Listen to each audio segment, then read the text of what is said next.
state and the Jewish people. I've said this before. I'll say it again. You are the greatest friend Israel has ever had in the White House.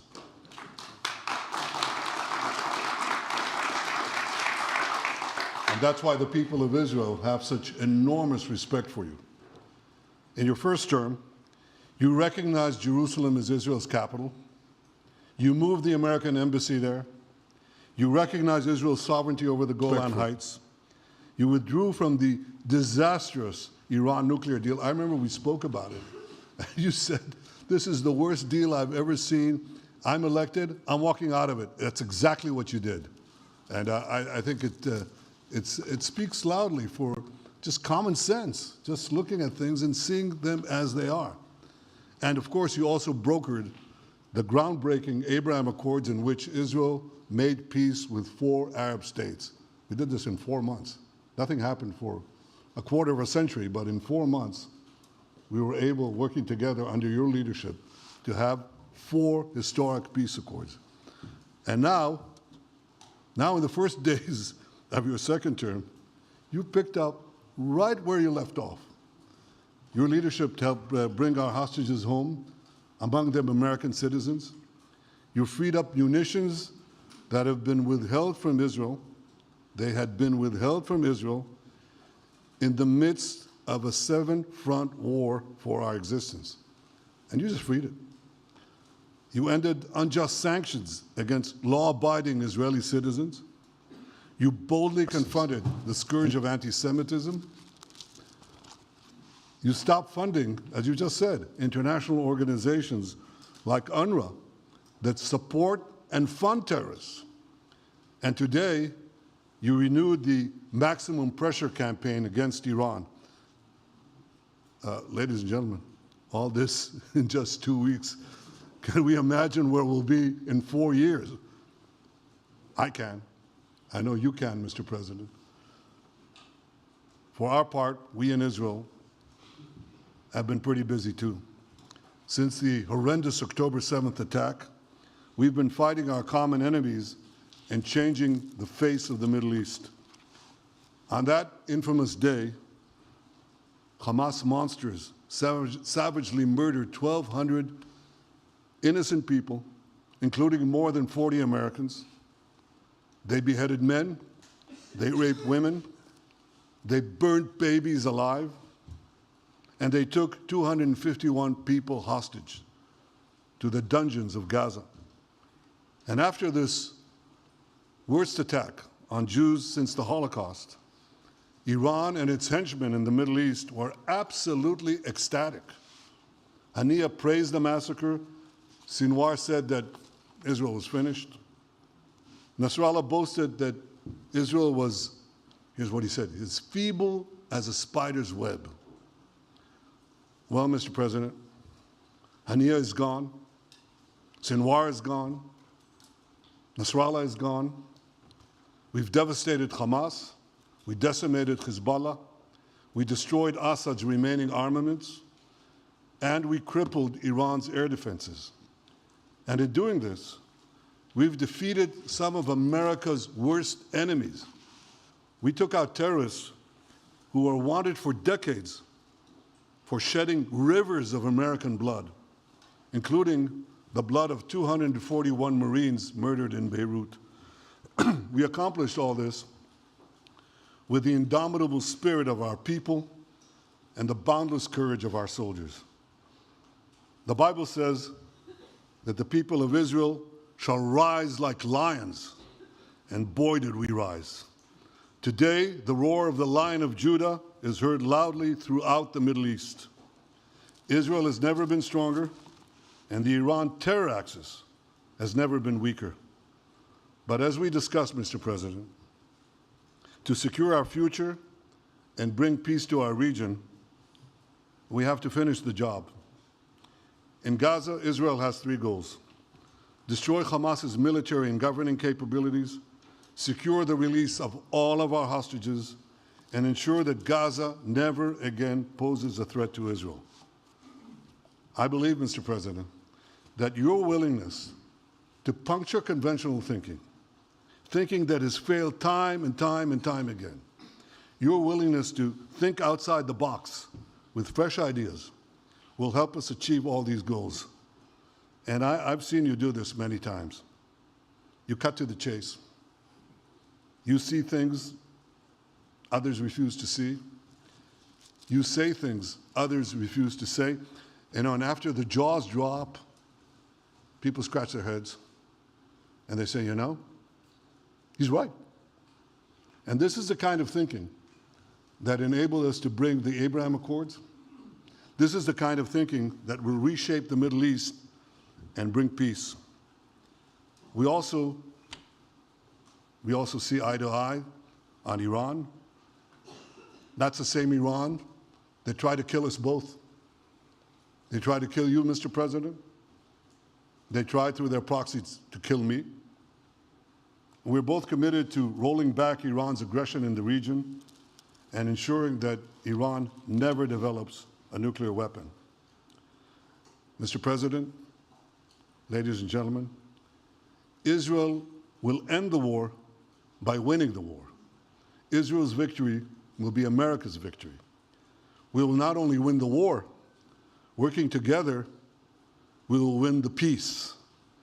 With your leadership, Mr. President, and our partnership, I believe that we will forge a brilliant future for our region and bring our great alliance to even greater heights. Thank you. Thank you very much, baby. Very nice. Thank you. And J.D. Vance, everybody. J.D., please, Vice President, stand up. He's been doing a good job. He's been working very hard on all things, but this in particular. We'll take some questions, please. Yes, ma'am. Go ahead, please. Go ahead. Yeah, go ahead. Mr. President, can a normalization deal with Saudi Arabia be achieved without the acknowledgement of a Palestinian state? That question for you too, Mr. Prime Minister. And Mr. President, given what you've said about Gaza, did the U.S. send troops to help secure the security vacuum? So Saudi Arabia is going to be very helpful, and they have been very helpful. They want peace in the Middle East. It's very simple.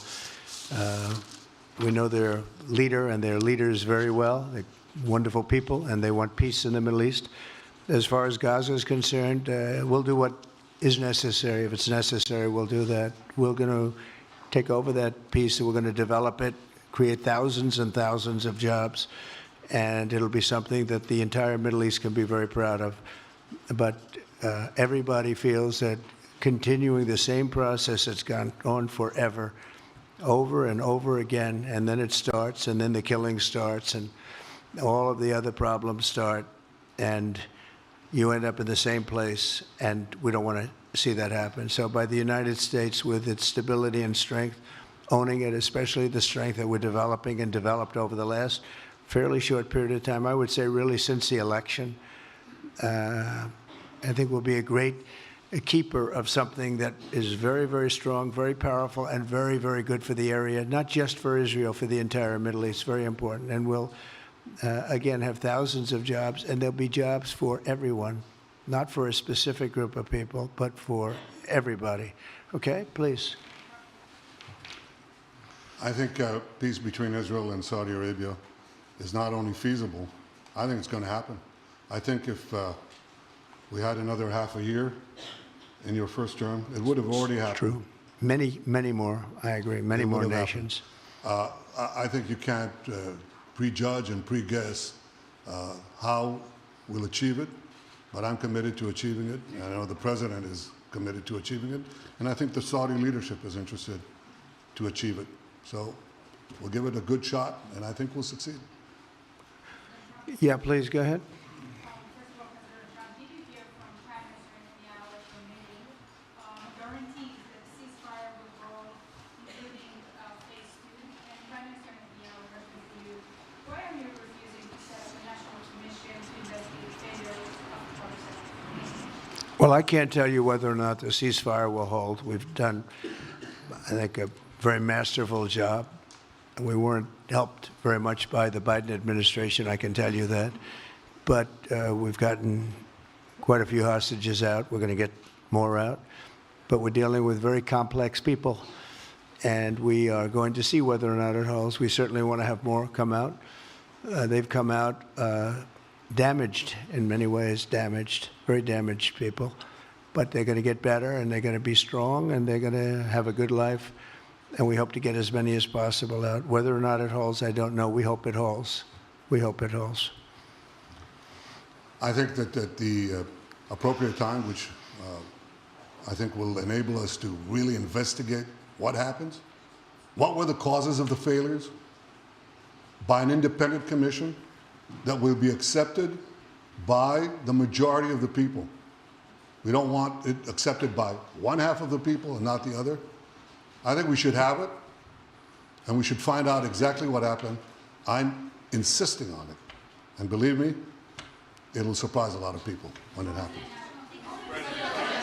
Kelly, go ahead, please. President, you are outlining something that is really quite striking tonight. You are talking about. Okay. Thank you, Mr. President, Mr. Prime Minister. You are talking tonight about the United States taking over a sovereign territory. What authority would allow you to do that? Are you talking about a permanent occupation there, redevelopment? And Mr. Prime Minister, do you see this idea as a way to expand the boundaries of Israel and to have a longer peace, even though the Israeli people know how important that land is to you and your citizens, just as the space is inherited by the Palestinians as well? I do see a long-term ownership position, and I see it bringing great stability to that part of the Middle East and maybe the entire Middle East. And everybody I've spoken to, this was not a decision made lightly. Everybody I've spoken to loves the idea of the United States owning that piece of land, developing and creating thousands of jobs with something that will be magnificent in a really magnificent area that nobody would know. Nobody can look because all they see is death and destruction and rubble and demolished buildings falling all over. It's just a terrible sight. I've studied it. I've studied this very closely over a lot of months, and I've seen it from every different angle. And it's a very, very dangerous place to be, and it's only going to get worse. And I think this is an idea that's gotten tremendous, and I'm talking about from the highest level of leadership, gotten tremendous praise. And if the United States can help to bring stability and peace in the Middle East, we'll do that. Bibi? I mentioned again tonight our three goals, and the third goal is to make sure that Gaza never poses a threat to Israel again. President Trump is taking it to a much higher level. He sees a different future for that piece of land that has been the focus of so much terrorism, so many attacks against us, so many trials and so many tribulations. He has a different idea. And I think it's worth paying attention to this. We're talking about it. He's exploring it with his people, with his staff. I think it's something that could change history. And it's worthwhile really pursuing this avenue. Yeah, please, go ahead. Go ahead. Right. President, question for you. Can you hear me? Yeah. So before rebuilding Gaza again, obviously to take all the hostages, and one of them is an American soldier who is alive. How will you be sure that you will take out all the hostages and then rebuild? We're working very hard to get all the hostages. The word is all, and we are working very hard. So far, it's been moving along fairly rapidly, pretty much on schedule. I'd love to have them all out at one time, but we're taking them out, and tomorrow more are being released, and over the days more, and then we'll go into a phase 2. But we'd like to get all of the hostages, and if we don't, it will just make us somewhat more violent. I will tell you that, because they would have broken their word. Mr. Witkoff and his entire group have been working 24 hours around the clock, and they want them out, and promises have been made to them, and we'll see whether or not those promises will be kept. But we want all the hostages, that's right. How much time do you think it will take? A month? Do you support, Mr. President, do you support Israeli sovereignty in Judea and Samaria, areas which many believe is the biblical homeland of the Jewish people? Well, we're discussing that with many of your representatives. You're represented very well, and people do like the idea, but we haven't taken a position on it yet. But we will be we'll be making an announcement probably on that very specific topic over the next 4 weeks. Go ahead, please. Please. Thank you so much, Mr. President. So you just said that you think all the Palestinians should be relocated to other countries. Does that mean that you do not support a two-state solution? It doesn't mean anything about a two-state or one state or any other state. It means that we want to have, we want to give people a chance at life. They have never had a chance at life because the Gaza Strip has been a hellhole for people living there. It's been horrible. Hamas has made it so bad, so dangerous, so unfair to people. And by doing what I'm recommending that we do, it's a very strong recommendation, but it is a strong recommendation. By doing that, we think we're going to bring perhaps great peace to long beyond this area. And I have to stress, this is not for Israel. This is for everybody in the Middle East, Arabs, Muslims. This is for everybody. This would be where they can partake in terms of jobs and living and all of the other benefits. And I think it's very important. It just doesn't work the other way. You know, you can't keep trying. They just has been going along for so many decades, you can't even count. You just can't keep doing. You have to learn from history. You can't keep doing the same mistake over and over again. Gaza is a hellhole right now. It was before the bombing started, frankly. And we're going to give people a chance to live in a beautiful community that's safe and secure. And I think you're going to see a tremendous outflowing of support. I can tell you, I spoke to other leaders of countries in the Middle East, and they love the idea. They say it would really bring stability, and what we need is stability. Yes, sir, please. Go ahead. Thank you. Are you still committed to imposing sanctions on the ICC, despite the move being stalled in the Senate? And please, a question for the Prime Minister as well. The President has been very clear about his desire to achieve a deal with Saudi Arabia. How do you settle this if Israel is required to renew the war against Hamas in the future? Go ahead, Bibi. I think everybody understands that just as the President fought and defeated Al-Qaeda and ISIS, that we can't leave Hamas there because Hamas will continue the battle to destroy Israel.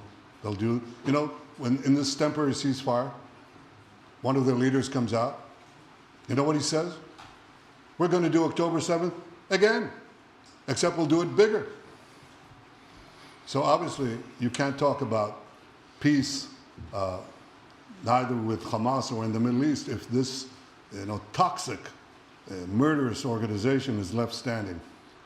Any more than you could make peace in Europe after World War II if the Nazi regime was left standing and the Nazi army was left standing.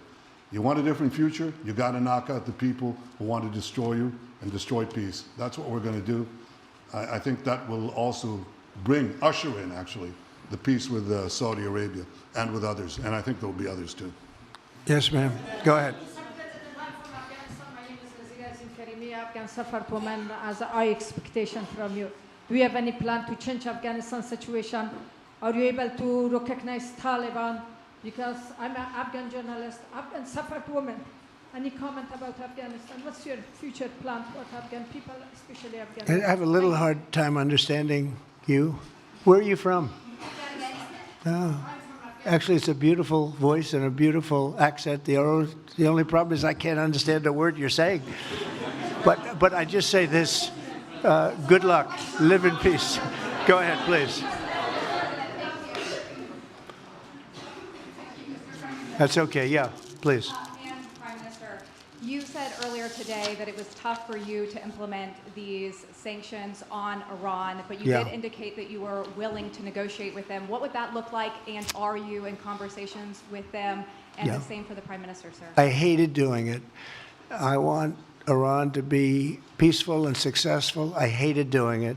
I did it once before, and we brought them down to a level where they were unable to give any money. They had to survive themselves, and they had no money. They were essentially broke.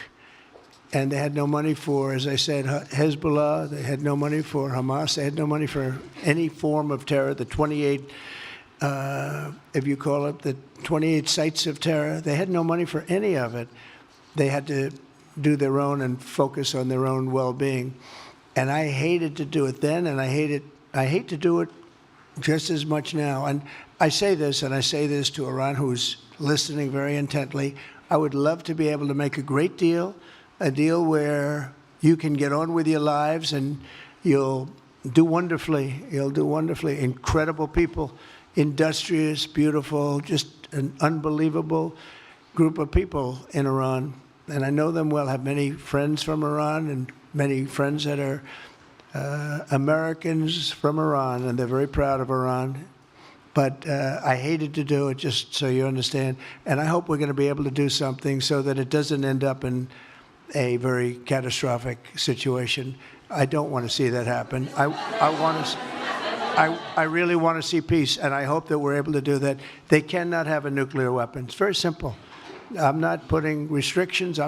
They cannot have one thing. They cannot have a nuclear weapon. And if I think that they will have a nuclear weapon, despite what I just said, I think that's going to be very unfortunate for them. If, on the other hand, they can convince us that they won't, and I hope they can. It's very easy to do. It's actually very easy to do. I think they're going to have an unbelievable future. Yeah, please, sir, go ahead. Thank you, Mr. President. You just laid out your plan for Gaza. Yes. Can you lay out your plan for Ukraine and also... For Ukraine? For Ukraine, yes. You consider yourself a strong leader. You blamed your predecessor for letting Russia to take over Ukraine. Will you demand from Putin to get out of Ukraine, from sovereign territory of Ukraine? So we're dealing right now on the subject. I don't want to spend a lot of time because we're here for another reason, but we are having very good talks, very constructive talks on Ukraine. And we are talking to the Russians. We're talking to the Ukrainian leadership.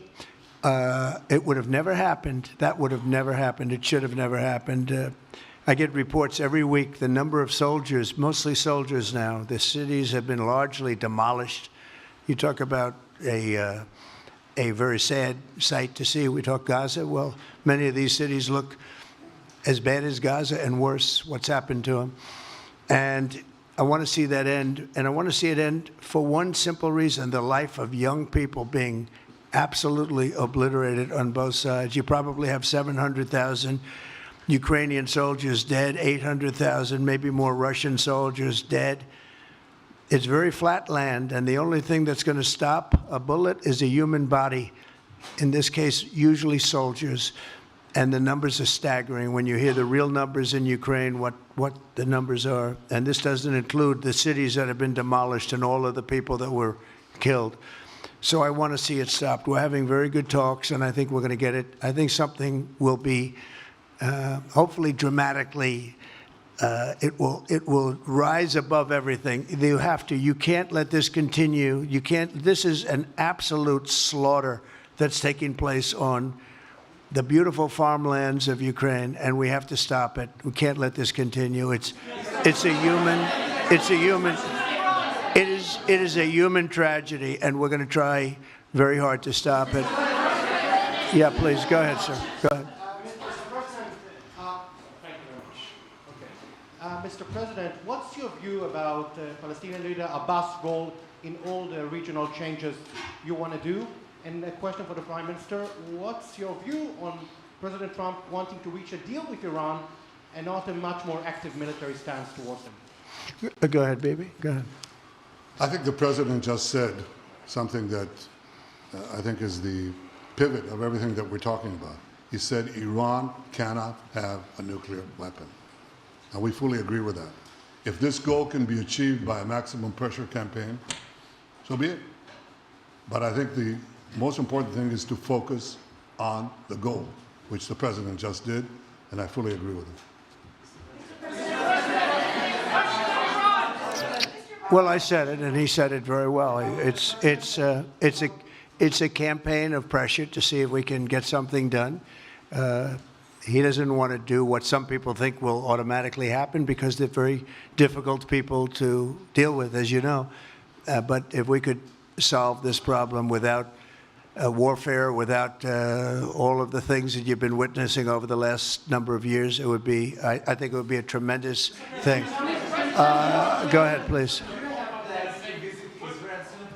Do you have any plans to visit Israel soon? To visit where?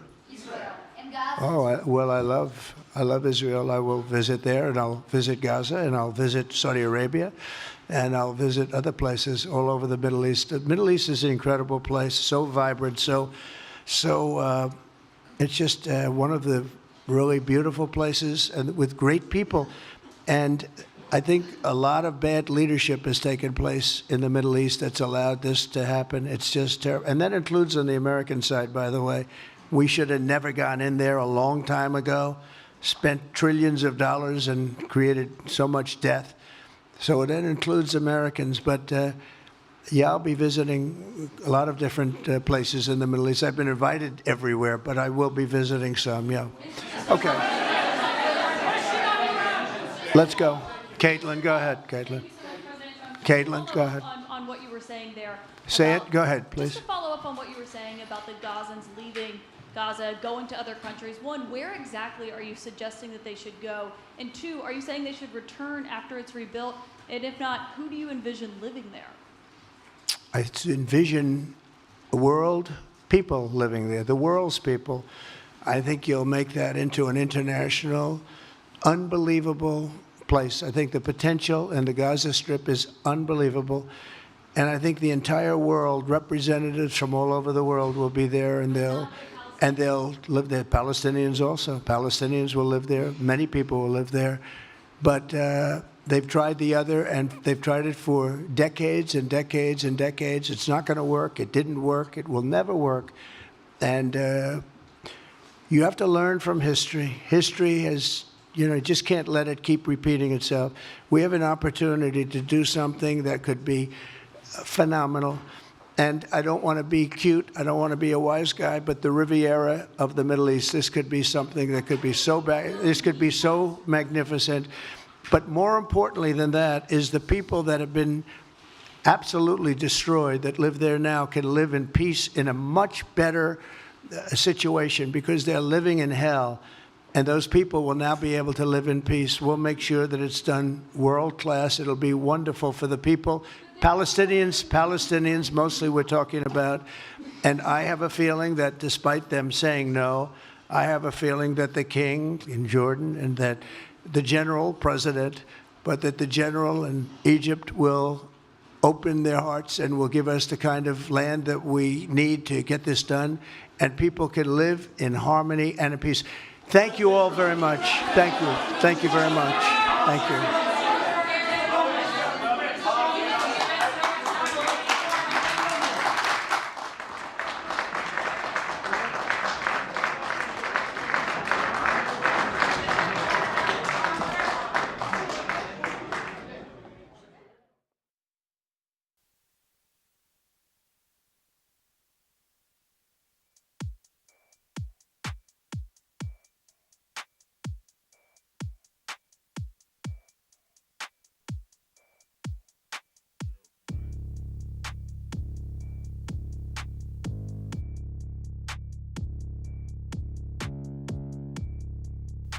All right, let's try that again.